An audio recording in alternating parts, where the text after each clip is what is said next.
Hi, everyone. Welcome back to Live in Italy magazine. I'm excited today to welcome Stevie Kim, who is the managing director of Vinitaly, to our Chat with an Expat series.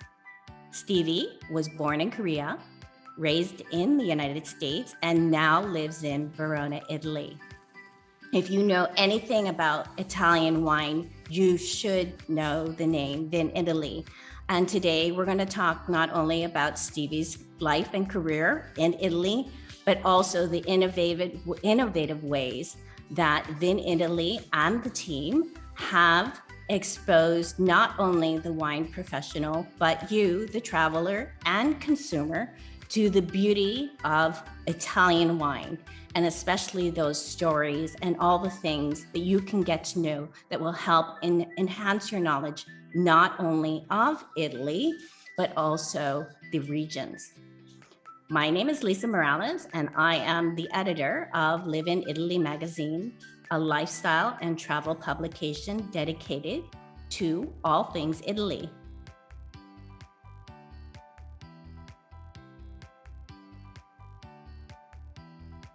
So without further ado, welcome, Stevie. Thank you for joining us.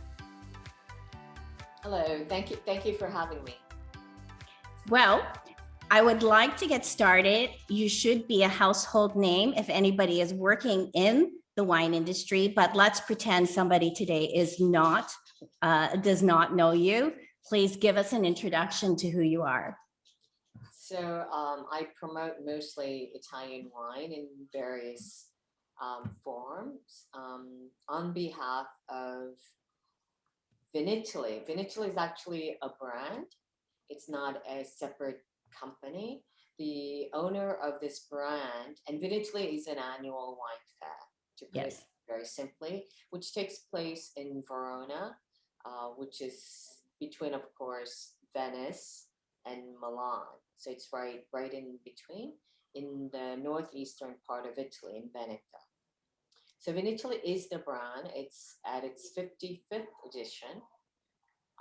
We skipped last year because of the pandemic, and also this year, although there will be another special event in October called Special Event Edition of Vinitaly, but it usually takes between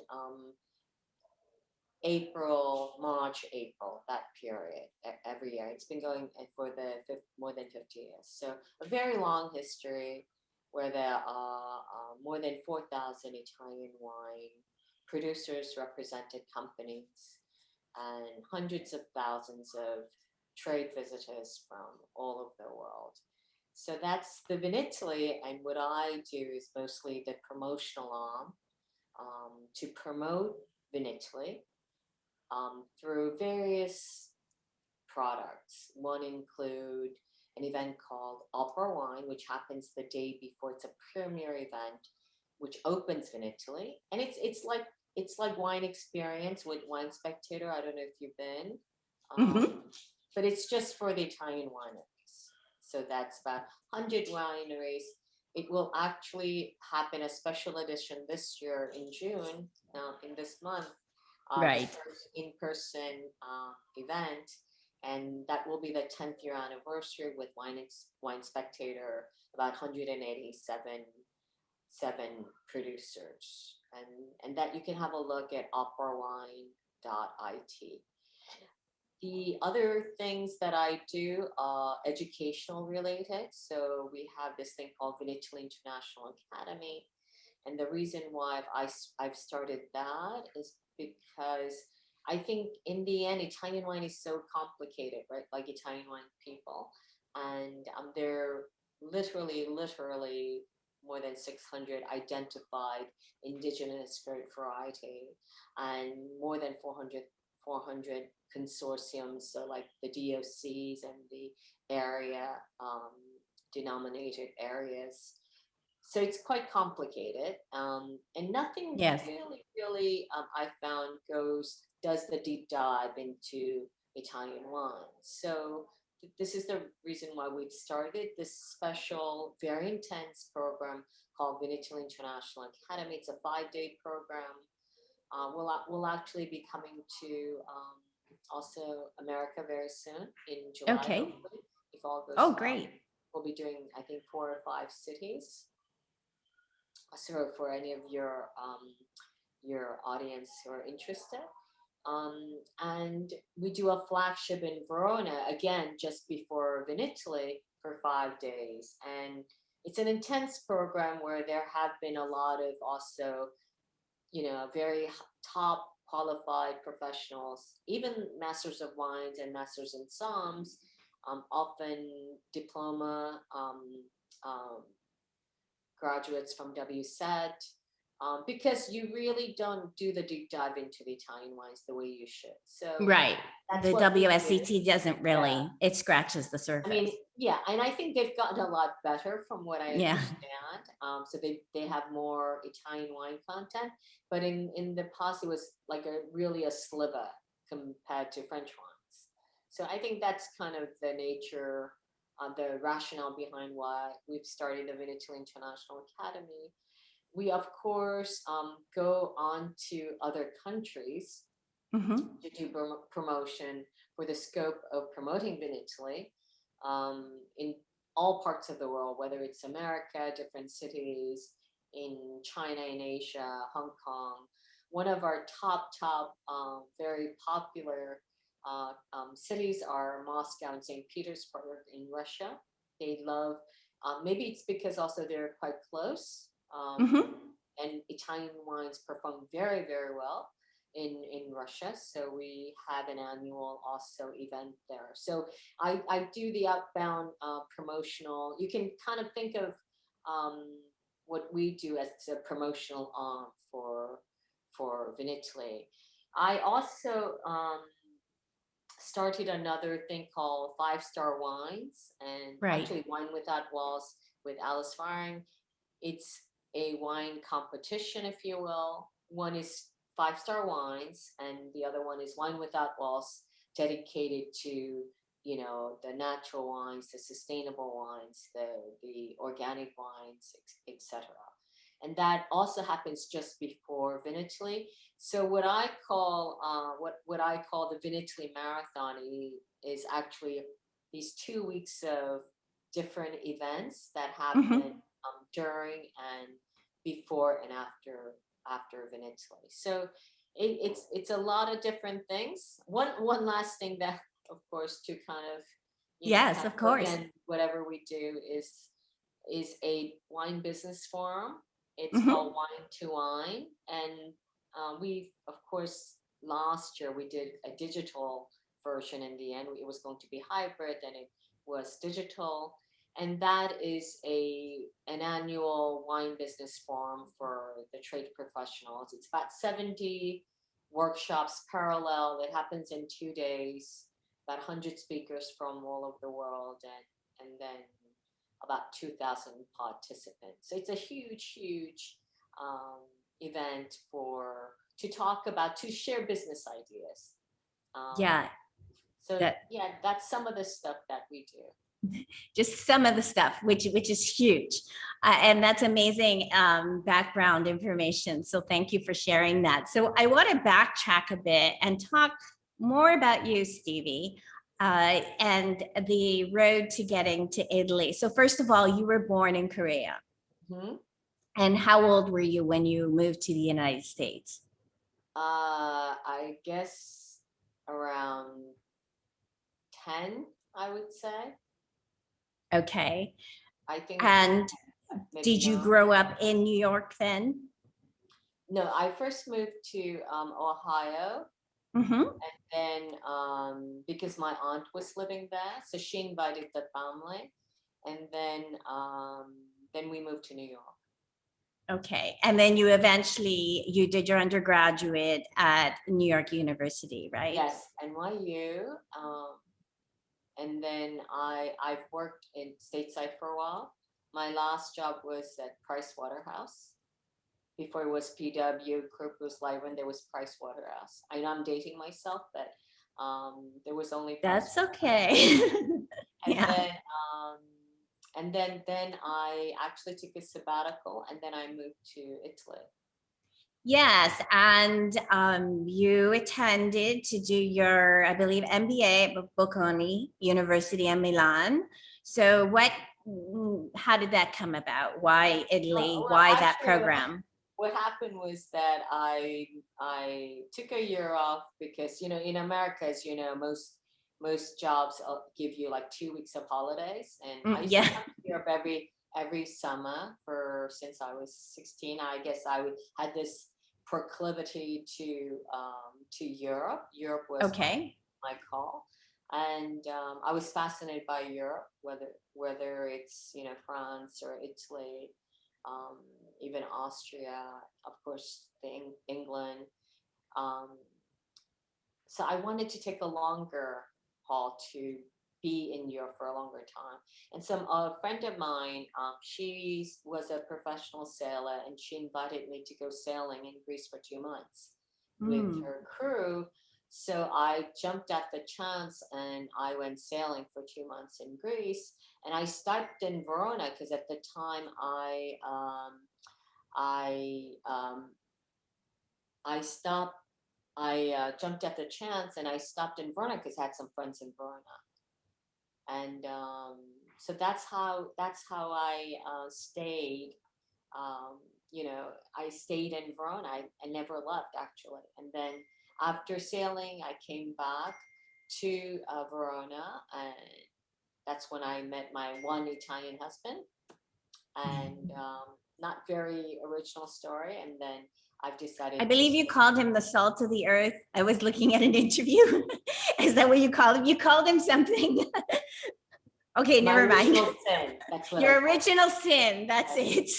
Yeah. That's So nice. my original sin, in fact, is Italian, very Veronese. So Right. um, being an Italian, he's not very easily adaptable. So I've decided to stay in Italy. So we made a home in Italy.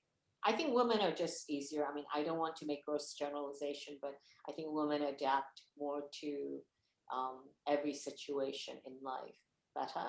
So I think so. yeah, I think I think I don't know what it is, but I've seen that in my entire life. I'm not so young, so I think I can say that.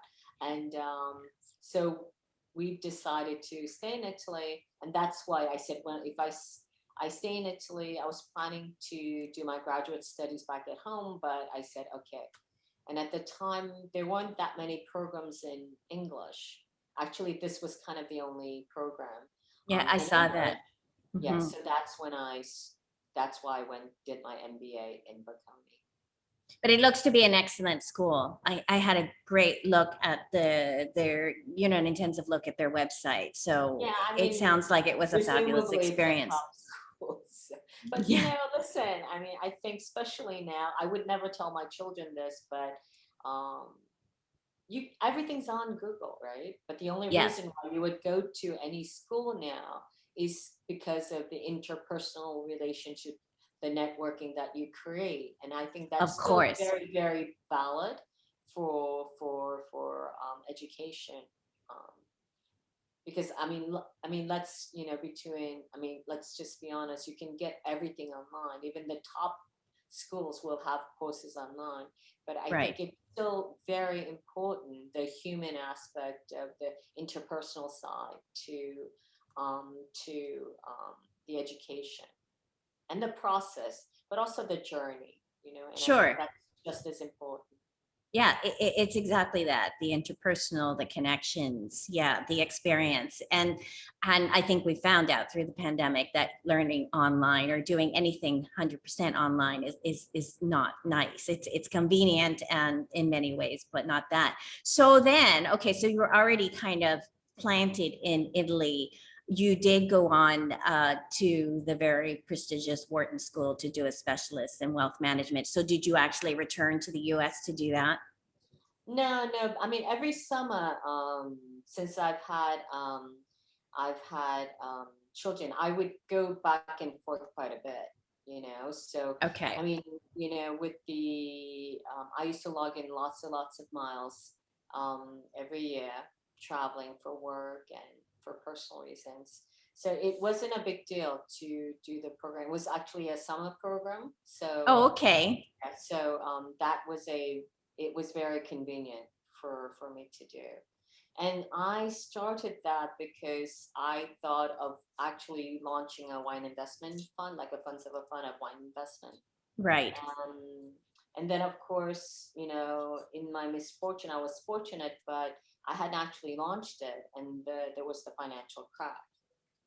So that's Right. how I got recruited, by the side door, because I wanted to launch this fund because it was wine at Vinitaly. That's why I Mm-hmm. contacted Vinitaly, and when this thing happened, they recruited me to say, okay, I know you have your plans on the back burner, but would you come and help us to do the international development side?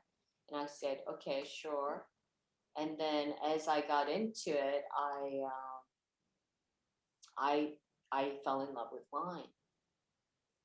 That's how kind of, the long story, like to a skinny, narration of that is that, yeah, I actually had proposed my first initial plan was to propose Verona Fiere, which is the organization for who owns Vinitaly. I had proposed them to do a partnership, like a JV, with the Hong Kong um, fair organization, um, because I had seen that Hong Kong was going to become absolutely the center for premium wines. Right. It's because they completely, the levy was 80% to 40% to zero. So you saw that in their mind, there was a big, huge, in the big picture was to make Hong Kong the place for premium wines, especially for the secondary market. So I that was what I was working on, and that didn't pan out because the organization is actually quite similar to Verona, which is somewhat kind of like state-run agency. Right.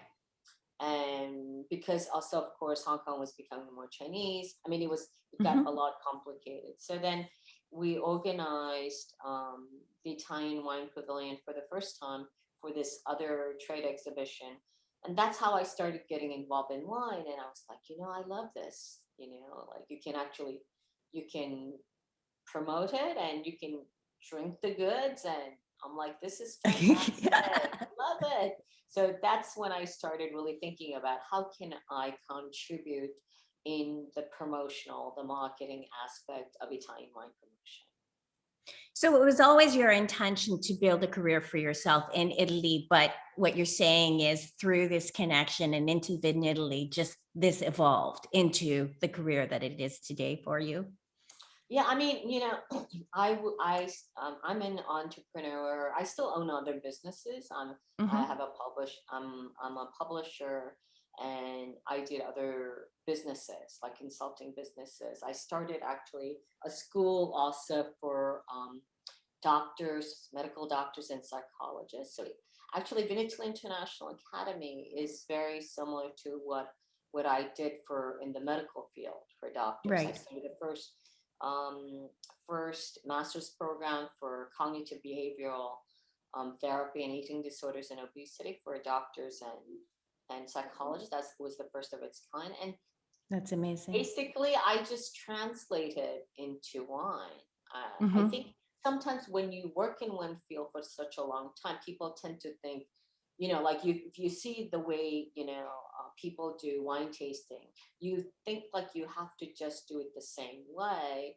And I think the pandemic has taught us that, what, actually you can do things it's not, of course, the same, but you can do things in a Yeah. different way. So sometimes I think coming from the outside, not in from the wine world, has helped me to churn out these different products, Mm-hmm. to give a value add in terms of how you can communicate and promote a time. And I think a large part of that was because you were at the time so new to wine, kind of like we were discussing before we went on recording, as I am. And I think a large part of it is for you, maybe, and you can say whether I'm right or wrong, is making it accessible and understandable to the commoner. Like you can love it, and then let's start the journey. Would you agree? Yeah, I mean, I think, sometimes I think for me personally, when I started, it was very important to bridge the gap between kind of the wine snobs, the wine critics, the wine Mm-hmm. educators, and people who are actually drinking the stuff, right? The Right. clients, customers, whether they're from trade or for just any consumer. I just wanted to kind of bridge the gap and get them a little closer in the conversation, because if they're talking two different languages, and it wasn't accessible at all by the consumers, or anybody else for that matter, then that wasn't a very successful way to communicate. Right. And Right. again, there I think it did help the fact that I was an outsider. And I always said my mantra was, if you can make me understand, then I think I can make others understand. And then I think also that's a good way to communicate. That is great. Kind of keep it simple, right? Like, Right. And we're going to get into that. I'll make sure that all the links for all the things that we're talking about are included in both the article and the video. And then we're going to get more in depth in the ways of reaching people through some of the things you've done. But let's talk about that, being an outsider. So you are literally an outsider to the wine world originally in Italy, and then also you're a foreigner. And I believe it was in the commencement address at the University of Bologna. You were talking about how hard it was at first for this group, this Italian wine group, to accept you not only as a foreigner and a woman. Can you elaborate on that? well, I think, my role, especially in the beginning, was a lot more controversial than it is now. I think they've kind of Mm-hmm. resigned to the fact. But Yes. in the beginning, they saw me as someone who's not an expert of Italian wine or wine for that matter. And also, I wasn't even Italian. Mm-hmm. And they said, like, how can she represent, Italian wine? So that was exactly what we were speaking about before, right? Like the way I had approached it is that if I can understand it and I can explain it, then I think everyone else can understand it. So Exactly. completely That's two great. different perspective. And even to today, I mean, there are quite a few women winemakers, of course. Mm-hmm. But if you go to the board meetings, if you go to like the executive decisional kind of like movers and shakers, there aren't that many women, not to mention foreigners. So I kind of tick Yeah. up two boxes, right? Like I'm a Yeah. foreigner and I'm a woman. So, I think that was still important. And believe me, it's still today, there I'm not completely accepted by all. But then again, I guess you can say that about any person. Um, but I think, you know, um, Italy's come a long way, and the wine industry. I Sure. think there has been a lot of press about that recently, Mm-hmm. especially during the pandemic. Is I think we've done a little bit more soul searching, but I think Definitely. and it's not just about being a woman and a foreigner, but um, being. I think sometimes you get typecasted into a role, like you have a physical role of something. And in the wine business, it wasn't attracting a lot of great talents from different types of the world, especially for Italy. And in my office, in my company, we have people from all over the world and different sexual orientation, and that was not well accepted by many. So I'm still a believer in that. I do. I mean, so far we've spoken about what I do for on behalf of Vinitaly, but I also run my own agency like yourself, and I have other products, the books, like I'm also a publisher, so I do books. I do a podcast, which I think tomorrow. Yeah, the Italian wine. Are you talking about the Italian wine podcast Italian wine with Monty podcast, which Walden? I've started like 4 years ago. No one knew what a podcast was, like especially in the wine world. There weren't that many podcasts in the wine, and during pandemic, like we've started doing a show every single day, which is a lot of work, as you know. Wow. And so we're more than 600 episodes now, and I think tomorrow we're going to hit the 1 million listen mark. Oh, congratulations. Yeah, That's and monumental. most of it, like 573,000, have been done in the past 12 months. Wow. So a huge milestone for the entire team. And of course, this is something, we do because we believe in it, and we have a series dedicated that's called Voices to Diversity and Inclusion. So a couple of years ago, I brought Julia Coney over, and of course, she's now launched Black Wine Professionals, and she's doing wonderful things. But at the time, she wasn't as well known, and I saw that light, and I have to thank. I don't know if you're familiar, Elaine Chuckin Brown. She's always an advocate of diversity and inclusion issues in the wine world. Oh, I'll look up the name after. Yeah, and she's wonderful, and I think she's kind of the pioneer in this area. So I've dedicated a series, and once a week we come up with interviewing, whether they're minorities or women or special interest people, either interested in wine, working with wine, talking about wine. So we've just started that series beginning of the year, and I think it's quite important because everyone talks about diversity and inclusion, but in the end, like, what are we doing, right? So I think well, that's what I believe. It's learning how to walk the talk. It's one thing, just kind of using it like as a marketing thing, let's say, but you've got to live it and learn it. That's why we've dedicated an entire series, and it's and I'm grateful also because I meet wonderful people. A lot of the people that I recruit to be into the interviewees have been from Clubhouse, for example. A lot of people, right? Like, Clubhouse, and we'll get into that. Like dip down, but for me, it's been absolutely fabulous, guys. I've met people who I had never met before. Yes, and I really want to get into some of these digital things because anybody who's watching today, I don't want them to see this is just wine industry. It's very important for us also to become the bridge, ideally, to get it reaching the consumer. But I just want to go back just a little bit to something that you said in one of your interviews. And that I can personally identify is that you said that you embody kind of the Asian, your look, and I do too, but mine is different because I was adopted. So I just look it, and then you said that you're a New Yorker, which although I'm not a New Yorker, I'm from Toronto, a big city, but I know what you're talking about, even though New Yorkers think Torontonians are slow.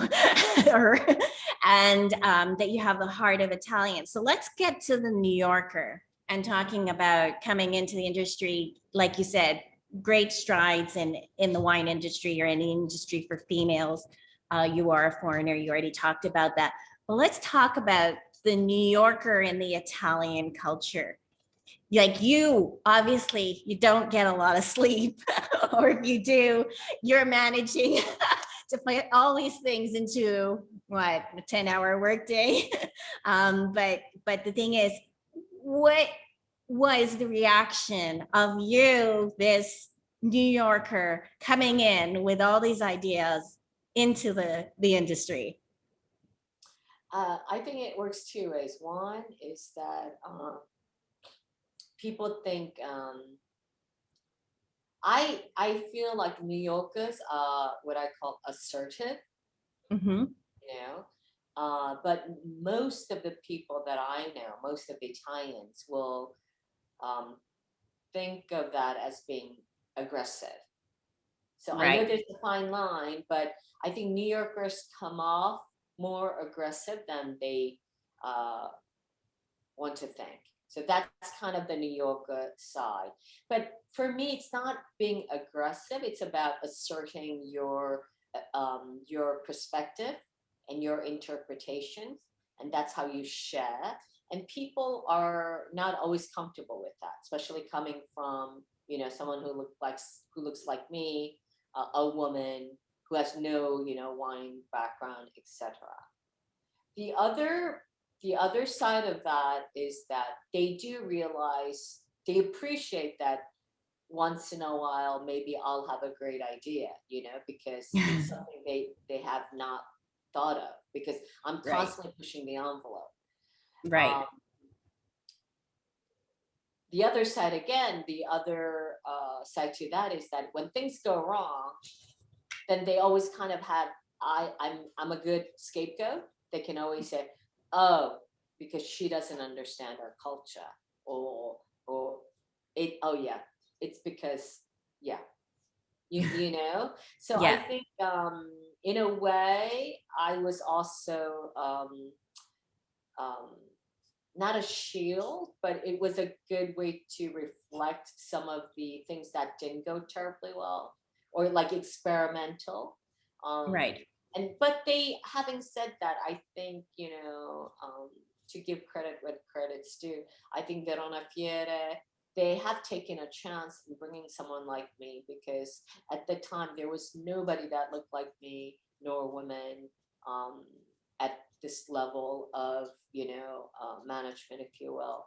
So I think they took a chance, and they did allow me to experiment, Mhm. because I think they also wanted to innovate, and Right. taking and I think it was good.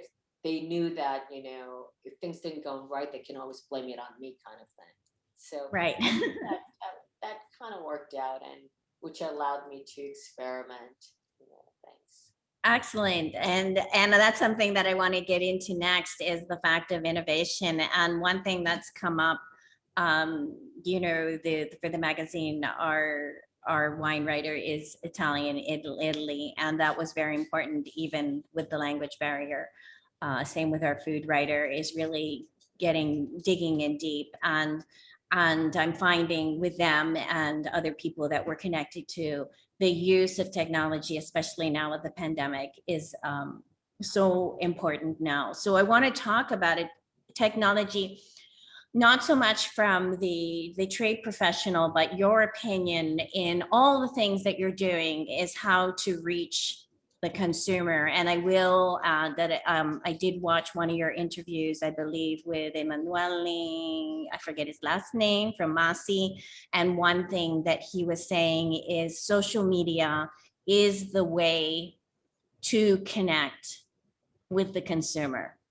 So, I mean, I don't know if you agreed with that fact, but it stuck with me. So, talk about what you've done as far as technology, social media, all these things. Working in, I think is it was written your favorite thing right now is Clubhouse. Talk about all those things, what you do, and what your goals are to reach the average consumer through this. So I think every social media is um, it's good and bad, right? Because Mhm. when I first started with Vinitaly, social media wasn't that terribly popular. I'm talking about 10 years ago. I had embraced it, like, you know, completely, not 100%, even more, because I saw that there was such a great opportunity that in the past, traditionally, I mean, you had to pay TV, television, or newspaper, or advertising to, and spend tons of money Right. to get your message out there, right? Mhm. And the PR companies thrive because the great way of getting like free PR was to get interviews and, great Right. placement, product placement, etc. Um, but then I saw social media, and I had seen also Gary Vaynerchuk in the early days, and I said, this guy's a genius because Hmm. he not only makes it accessible, he doesn't make it intimidating, right? Right. Because people go to, wine shops and there's so many choices, and they always end up with like, Pinot Grigio, or they go with champagne because that's what they know, Right. right? So I think social media gave an opportunity to talk to few people at a time, like, Hmm. one to one. You had a direct line to the consumer. And I thought this was incredible. When LinkedIn first came out, I first started because, like, I think social media, you have to choose it. It's about timing, and Hmm. it's about the platform. I personally had chosen LinkedIn as the first social media for Vinitaly. Why? Because Right. it was a B2B platform. It was the Right. only B2B platform. So I first started with LinkedIn. I tried to get many Italian wine producers as possible on LinkedIn. And every single time, and I had to do that one at a time. And every single time, the producers would say, I'm not looking for a job. Why do I need to be on LinkedIn? Right. This was the first, instinctive reaction from a producer. So we've come a long way, right? So the only thing with LinkedIn is it's still banned in Russia. You have to also Oh, I remember didn't know that. China, in China, Facebook, Instagram, sometimes Google, um, and Twitter is banned. But LinkedIn is okay, right? Mhm. In Russia, LinkedIn is not okay. But I mean, when I say in China, it's banned. Unless you have VPN, special way of accessing, but even blogs in general, your blog, for example, I don't know if they Yeah. can access it from China. Yeah. So We you forget have about to that. understand the different types of tools and platforms for the different market persona that you have. So I started with LinkedIn and then slowly broached, Twitter and then Facebook. And because this was, of course, before for Instagram. Instagram. Now, I had a huge discussion with someone very, very important in the industry because they used to always say social media is free. And this Mm. person is like one of the, guru of wine industry. And I said, social media is not free. It's like when they No. say PR is free, right? Because like someone has to work, to do social media. So it's Yes. not free. Someone has to strategize to understand how to do the messaging, how to do the branding, how to do the, even the graphics, how do you position the messaging, how, do the videos. Do you need to do IGTV? Now there are reels. Do you need to do TikTok? It's Right. not free. And this is, I think, what people don't understand. Like PR. Right. Why do you need PR agents? Because now everyone thinks they can do their own PR, just like everyone thinks they can do their own, social media. Right. It's fine at a personal level, but as a company, you have to either learn how to do it, and you need to Hmm. dedicate time and resources, or you need to pay somebody to do it, whether it's in-house or an outsourcing agency. So this is something that it takes a while for you to get around and have this kind of conversation with the producers, but also everybody else in the industry, including, the companies that I work for. So the approach was gradual, but the way I see it, it's not, there is no one solution for everything, Right. you know? You are right. And like the Clubhouse, everyone was so crazy about Clubhouse.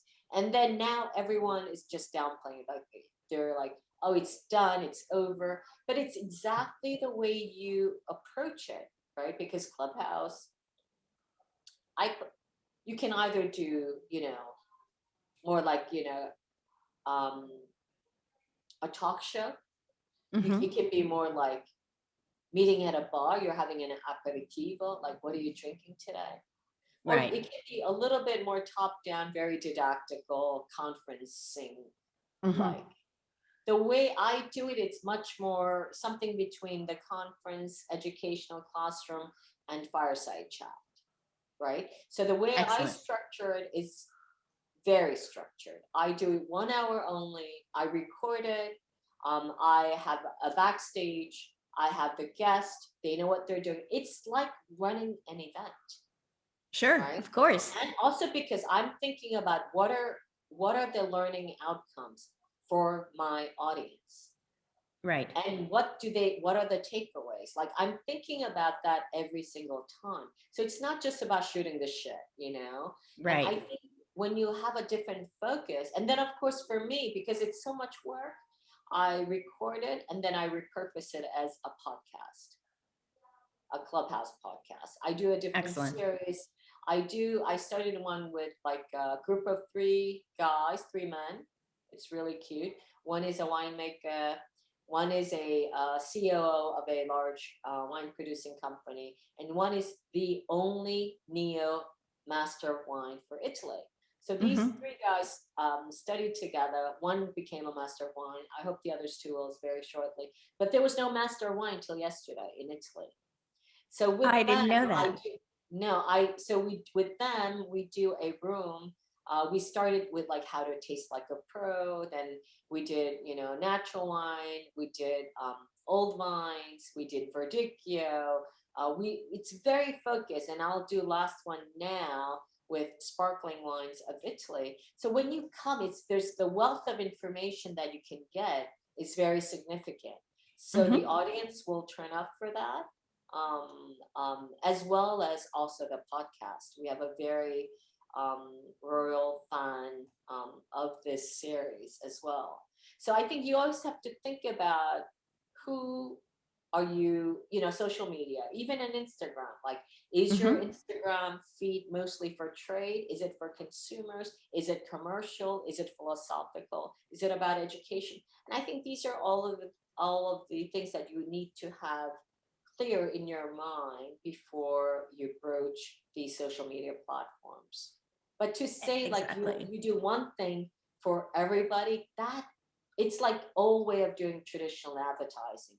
You Right. pay an advertising ad and hopefully it will get to many as possible. That is not exactly the way you can do social media. And also it has to be consistent, Mhm. continuous, and and and just have something credible, be some authenticity, because if it's I think the days when all the Instagrammers were like taking like beautiful photos, completely fake, completely photoshopped. I Yes. think those kind of days are numbered, to be quite honest. I believe so, and things are evolving. And like you said, is every platform has to be different. I want to get into your personal social media bit. I will say that especially on Instagram, I had to laugh when I went to your profile because you have close to 9,000 followers and you follow one account. Yeah, and that's So my so other. you're like rock star status. No, no, no. You know why? Because, it's because when you follow somebody, then you have to follow another person. Then one producer will say, why don't you follow me? So Yes. I don't want to get into that. Also, like my personal feed is mostly just my diary. It's like a diary of what I do. I want people to know what I'm up to. And it's mostly, I entertain for myself. Sometimes I'm working and I'm like, I can either cry or I can laugh. So I'll put on something funny.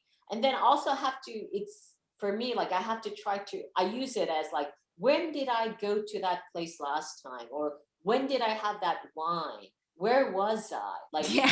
it's, you think it's I'm like funny, that but too. I'm documenting my whole life, so I yeah, remember. and Go back to my my archive. daughter, when they don't, I used to travel a lot, right? Because I used to go to Asia, I used to go to Russia, I used to go to America, I used to go everywhere, like every other week. they never knew where I was. All they would do is just go on my social media, and then they knew where I was. It's kind of like that. But it's good also because when you're doing something special, like a different project you're working on, and you go back like 5 years later and you're like, oh, I don't remember that. But then somehow you can find it, right? Sure. So No, I think that's one of the great I things. think that's fantastic because, also because I'm not doing for like number of followers, because you know the way it works, right? Like they Yeah. follow you, you don't follow them, that they unfollow. So every Yes. day I have like follows and unfollows, like every day. It's like kind of, it's kind of consistent. So, and also, like with the problems with the trolls, I don't have any of that problem, right? Because I Of don't know. course.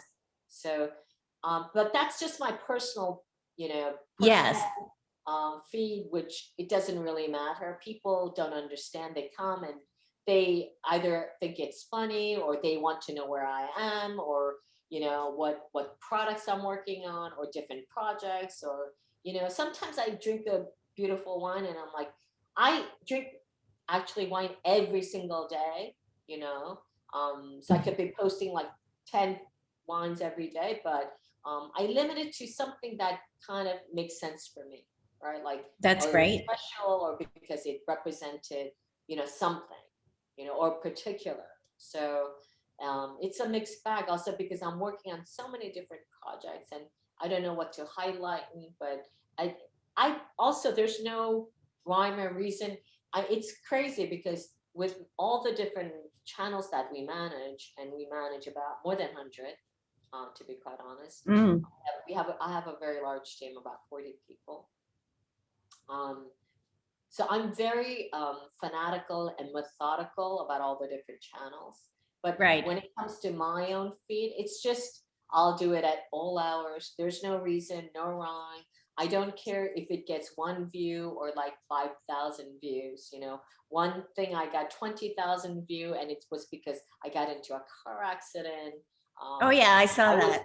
Yeah, and my colleague, she took it, so I posted it because I thought it was pretty funny. Like there's no reason, no rhyme in a way. Which So is good because if you spend so much of your time, I can identify with this on a professional level. Sometimes it's just nice to kind of be human. yeah, I So, mean, so are you managing your own personal social media then yourself? yeah, I'm managing one of my other colleague. She has access to my social media, but like Mhm. the post I'll be doing, um, um, the Instagram, because some of them are like, I also have a page, like for Facebook, I have a page as well as the personal account. I don't really use Facebook a lot. I don't, No, I because don't I like don't, it. It's because I don't, good. It's there. It's a I don't, tool, but personally, I don't use it because I'm not that interested in birthdays and stuff like that. That's not me. That's not, but I mhm, think for a lot of people, it's a good way of like socializing. sure. Um, so so my team will have like just one person has access to my personal accounts, but the posts, yeah, I'm doing them myself because it usually can see because it's not professional. It's a mess. Like I'm doing whatever comes to my mind. I would say there's a fairly good strategy there. I mean, I know that's your key word. It's a strategy behind it. So let's talk a bit, getting back into the wine world, about influencers. There's obviously a lot of wine influencers, and I'm especially looking with interest at the ones that are based in Italy. How valuable do you think that is, like I said, not just to people who are in industry, but also, let's say, somebody who is into Italian wine, wants to discover things that are not just at their big box supermarket? How valuable do you think now what they do, because they're obviously being sponsored in many cases, to connect people to the Italian wine regions, the indigenous grapes, things like that? I actually think the best way to find kind of different types of wines or indigenous, like you said, like discovery wines, Mhm. think the best way to do that is to go to like specialty wine shops. Right. And anybody who's running a specialty wine shop or wine specialist at those specialist wine shop, or even a small section of a big wine shop, they will know everything about their small to medium to large producers. Right. So that's really, I think people don't take enough advantage of that, you know, Mhm. because I think especially now you can buy everything online, but just like walk down to your specialty wine shop. Those people I found are the most knowledgeable about those particular wines. So passionate, you know, Mhm. they know everything about those winemakers or that grape variety. And I think that's my recommendation, you know, instead of looking for influencers. Like you said, like influencers are sponsored for the most part for recommendations. And I Right. think if you want to find, you know, just kind of go off the off the usual path of choices, then that's what I would do. Like Right. any city, whether it's big or small, there are like specialist wine shops. Like if you Right. like natural wine, there's wine specialized in natural wines. If you Mhm. like, you know, Italian wines, there are wine specialized in Italian wines. And you got to find those. And then of course, you know, I know there aren't that many bloggers anymore, but people who are still blogging, you know, there aren't that many now, I think, especially in Mhm. wine. They Okay. really are passionate about wine because if they're taking the time to blog nowadays, it means Right. they really are passionate about their wines. So I think if you can find, like, you know, if you have time to also, even on the net, if you can find a handful of like your favorite bloggers or writers, they will show you the direction. They will give you great suggestions. And then once you start, it's a snowball effect. Like once you start, then you know how you go into that rabbit hole, and then it's like, oh yeah, what about this? What about that? What Right. about that? And then you'll find like your critical mass of quote unquote not influencers, but people who can influence your choices in wine. And then I think once you and then you get to a certain level, and then you influence your own decisions. You know, that's Right. kind of where you want to That's be. that's That's great. that. You That's kind influence of the your own happy decisions. medium, right? Mhm. And are you finding through all of your efforts through Vin Italy and the various platforms that more and more small boutique Italian wineries, not just the big brands, are now embracing technology, getting people to their website, educating people more? Yeah, I still think, you know, the concept of conversion is Hmm. still a little bit far for the smaller producers. Some of them are lots savvier than the big producers in terms of social media.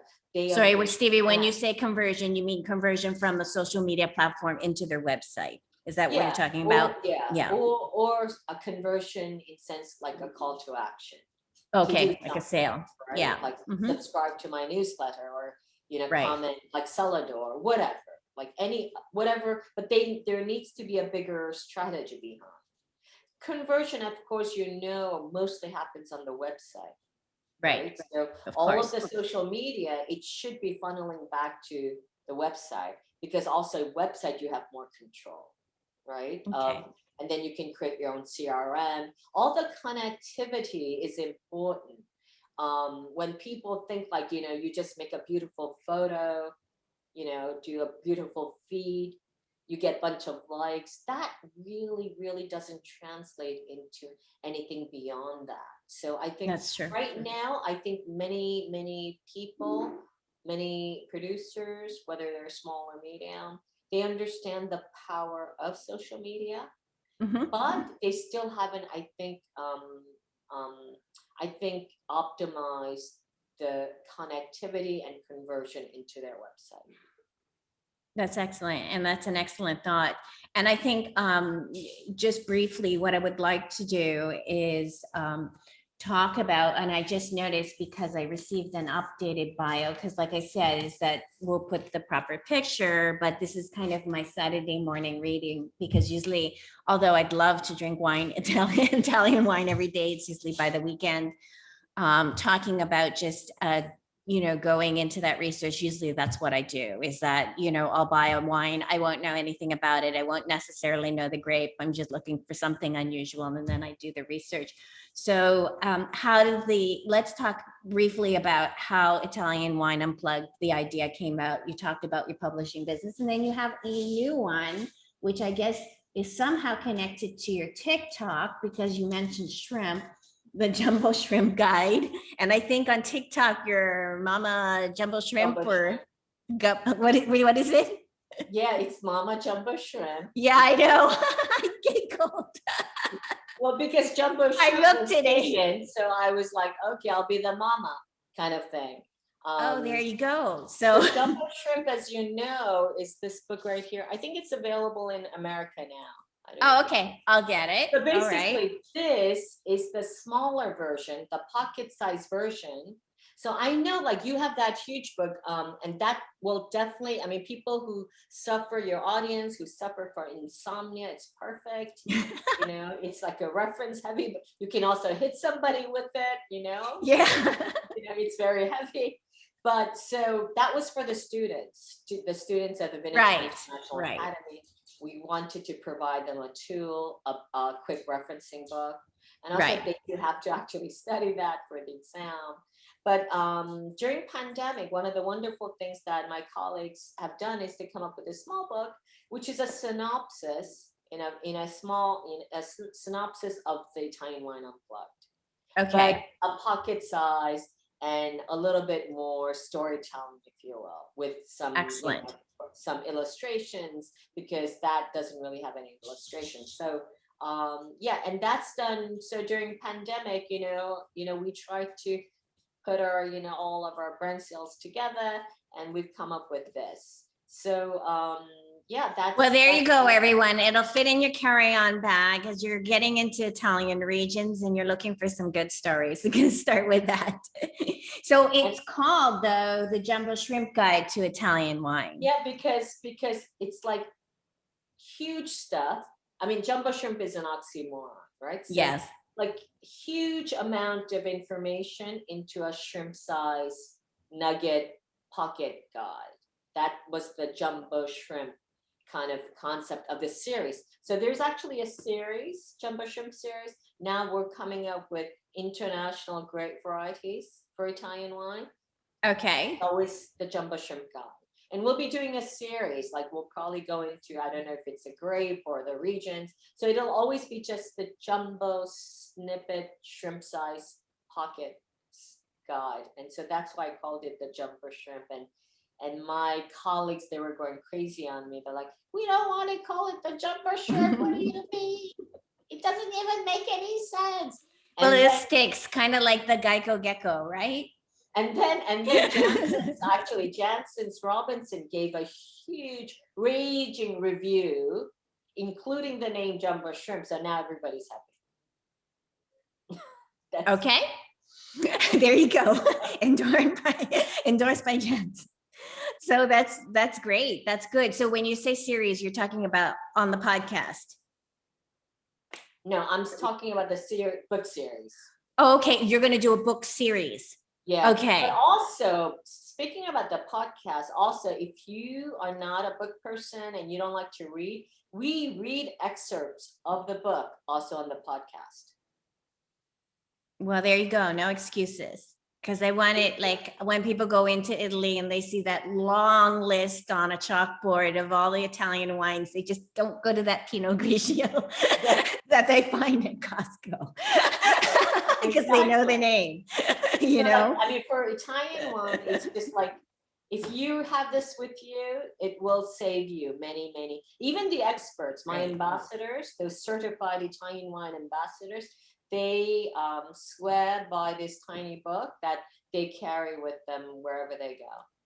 Because the Italian Wine Unplugged, not very quotable. Yeah, I mean, I'm enjoying it. It's very readable, it's friendly, the graphics, the coloring, the separation, it's all really good. But I do agree with you. I think sometimes I do need a jumbo shrimp bite-sized version of it. So yeah, I think we've covered a lot. I want to get back into you a little personally. This is called the chat, and then at the end we're going to wrap it up with your upcoming dates and everything like this. It's so, and we'll make sure that like with the links. But this is called the Chat with an Expat series. It's kind of evolved. Some people hate the word expat. I don't know why. Well, I do know why, because I hear their reasoning. So if you don't like that word, that's okay. You are obviously an expat. Can you tell us what you think it is, or that person is? I have to be honest, I don't feel like an expat. I feel American when I am in Italy. Okay. I feel like an American, Italian American. When I'm in America, however, I feel more Italian or more European. Interesting. So you see that expat, I mean, it goes both ways, right? So I think also like I've been living here for quite a long time. I don't know if I qualify myself as an expat. I've been living here for most of my grown up life. I don't think of myself necessarily as an expat. However, always on Clubhouse, I discovered an expat community, and it's wonderful. These women who I'd never met before or heard of, I've met them, and they're interested in wine and food and travel, and they work in the business. And I'm looking forward to connecting to them with them also in person. So this is also social media that you can this huge distance can become very very small. Yes, and that's definitely within the magazine that we've learned. It's just the connections have been amazing. Of course, nothing replaces the actual one-on-one with people, but all of a sudden we can, shrink our world. And what we thought was maybe not accessible before or acceptable, it now is. So personally, then you're married to an Italian, you said, and you have 2 children. How old are your children? No. So my one husband I have, he's Italian, but he looks German. So whenever we go to places, especially around in Verona, because there's a huge German tourist population, they'll always speak to us in German. So we have 2 children. One, she's just turned, um, she's just turned 24. Oh, okay. She is actually Russian. We adopted. Oh, wow, amazing. When she was 3. So she's our firstborn. And then we have another child, and she is 20. And she lives in Utrecht right now in Holland. Okay. So they both were raised, what languages do they speak? I only spoke to them in English. I was a real Nazi about that, and we had of course nannies who spoke English, because for me it was very important for them to speak English. They speak Italian to their father. Right. I speak to the husband in Italian. I speak to my kids in English. They speak to me in English. And it's a very natural thing. I don't know if you are familiar with other bilingual families. So when we have dinner, it's just, that's the way we speak. I mean, yes. Everyone understands both languages. And then the problem arises when we have guests.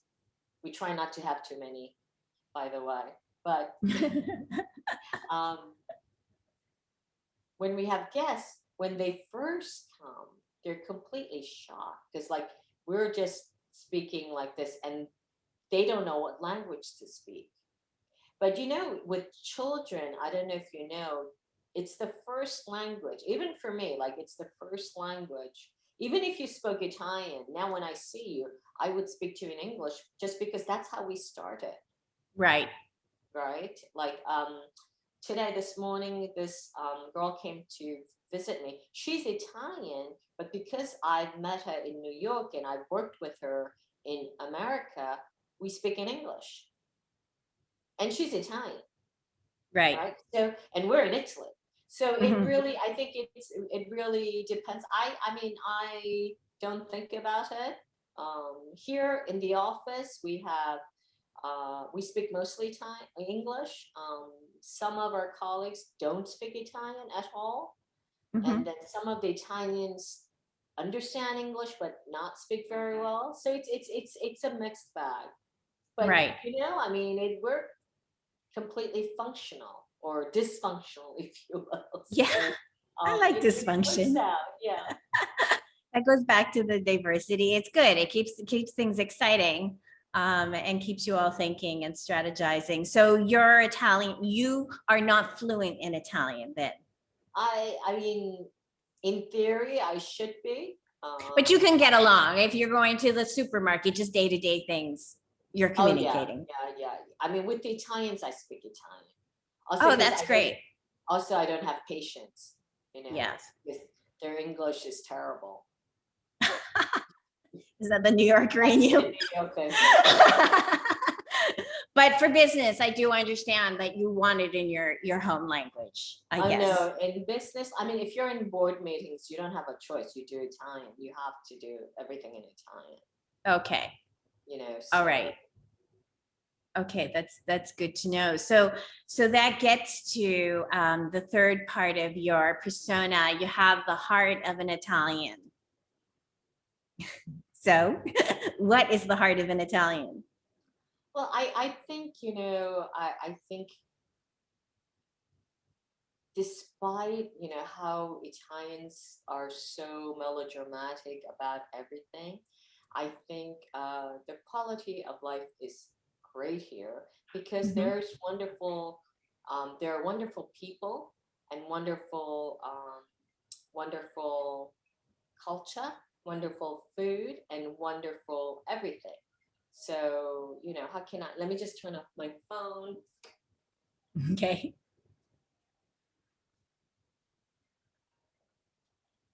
Okay, sorry. I have three phones. I forgot to turn off one phone. Okay. So, Well, we're wrapping up. yeah, so, yeah, I think, in the end, you get to, I think, a point in your life and you think about where, where, where do you want to live the rest of your life, right? Hmm. And I mean, I think ideally, I would like to live in Italy, but also be able to visit stateside as often as I can. Also, because my entire family is still in New York. Right. So, and that is still part of me. I have friends and family. But I would say, on a day-to-day basis, because life is really wonderful here. In Italy, you make a lot less money, Hmm. but you need a lot less money to live in Italy. The quality of, because you can live with a lot less, and the quality of life is still very good here. Also, especially during the pandemic, I think I realized much more, it became much more evident, is that, things like, universal health coverage, Right. and Europeans take That's come up before. yeah, Europeans take it for granted, but I think that's still important values in life. And I think that's where my heart lies. That's great. And I think you had mentioned in another interview, coming from a traditional Korean family, you talked about the educational facet, but what about the table and home and the family? Did you find that that's a large part of who you are on a personal basis? Yeah, I mean, I have to be honest, I've not been part of that in a very, very long time. Although the imprinting is very strong, right? I Hmm. think your first years of your life is very important. And I think the traditional values are still important. I think if I weren't so traditional, if I didn't have that traditional imprinting, I would have probably divorced my husband at least 30 times. It's our, We won't say anything. no, but I'm saying, like, Yeah, you take those I know. I'm just teasing. values, I think nowadays it's my entire, this is crazy. My, most of my friends, I would say 80% of my friends, 8 out of 10, are either divorced, separate, or single. And they always ask me, like, what is the secret of your marriage? Like, they ask me, like, how are you still married after so many years? And I always said, it's really simple. We never see each other. It's funny. Somebody told me that years ago.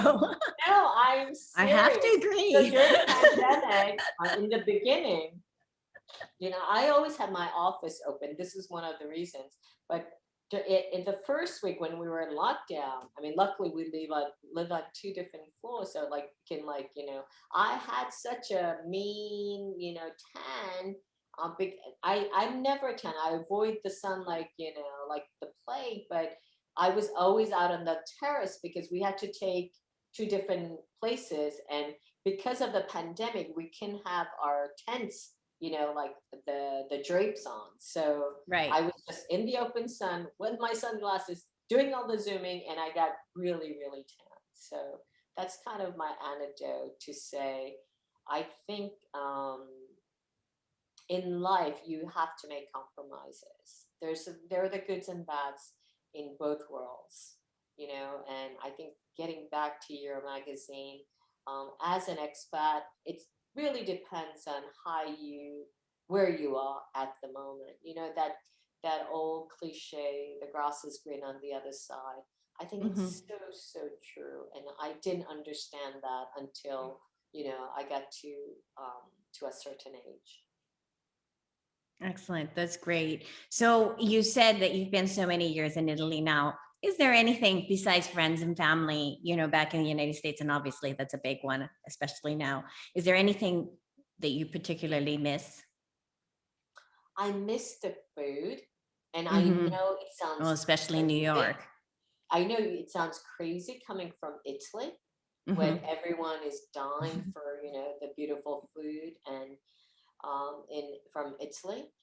But it's about the variety, especially the Asian food. It's not available yet. Like Korean, there are no Korean restaurants, and now the Japanese is quite popular. But like Korean food, I only get Korean food when I go back home, or I used to get it in China, actually, also in Russia. There's a big Korean contingency in China. Right. So I used to get quite a bit of that, but that's something. Do you cook Korean food ever? No. No. Because that might be a solution. I don't get really the ingredients shipped. That's the problem. So she doesn't have time to cook anyway. I don't cook, and I don't cook Korean food. Yeah. Okay. Yeah. Well, maybe later in life. Yeah. Who knows? And then we could do another series, wine pairings with Korean food. I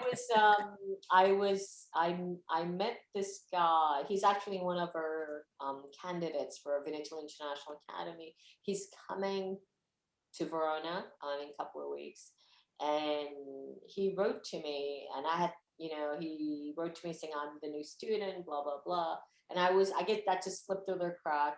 And then he wrote on like the group chat that he does like a day-to-day report of the Giro d'Italia, which is a bike race, and link it with food and wine. So I was like, oh my God, who is this? So then I like jumped at him, and it turns out he wrote 25 books on Italian, wine and food culture, travel. He's a very famous writer. His name is Mark Mullen.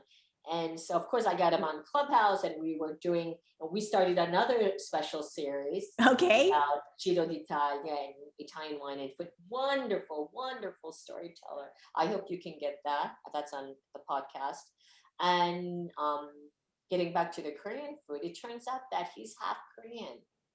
So, and he wrote, and I found this, he doesn't look Korean, but because I was looking through his book list, which he had authored.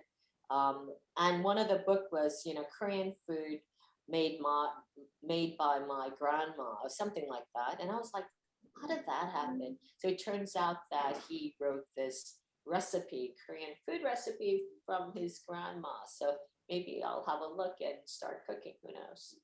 Yeah, you never know. I mean, that's life. But I was curious, and it might make a great series, Korean food pairings with Italian wine. So it's hard to pair because it's so spicy. Right. No, I know that, but I'm just saying because we're talking about Italian wine. Yeah, you'd want like a Riesling or the typical sweeter wines. But yeah, okay. So with that being said, you gave us so much history into Vinitaly, but please, by the time this comes out, you will have it'll be after opera wine. So we're heading into summer, but you can still go over. Please give us everything that's coming up and the dates into 2022. If any of those events, whether it's online or in person, are available also to the consumer, just let us know. So most of the events that I organize, unfortunately, are not available to consumers. They're only by invitation. Right. Especially with the pandemic. Usually the producers can have some guests. They have few tickets for their guests, but it won't be available. But it will be a great event to see, and we'll have it, documented all over the net. And also the wine list is still it's already available on VinitalyInternational.com, and there's a section on opera wine. And right. And also Vinitaly International Academy and Wine to Wine and everything else. Just VinitalyInternational.com. So we have a series of events coming up in June, but none of those are available for the consumer. And of course, if anybody is watching and in the industry, you have the special edition coming up in November. What are the dates? It's October. And that's the 17th, October 19th of October at of course, and we also will have Wine to Wine, and that anyone who's interested, go have a look if you think you can be interested as a speaker or as a participant or as a buyer. Please reach out to me. We do have some buyers program for that as well. And then in April, we have from the 10th till the 13th, that's 2022 already. Right. For Vinitaly. And all the dates in June, that will start on the 16th, 17th, 18th. We have 5-star wines in Wine to Wine. 19 opera wine, 20, 21, 22, 23, 24 is Vinitaly International Academy. And again, we'll be, excuse me. Bless you. Excuse me. We'll be coming to America stateside in July.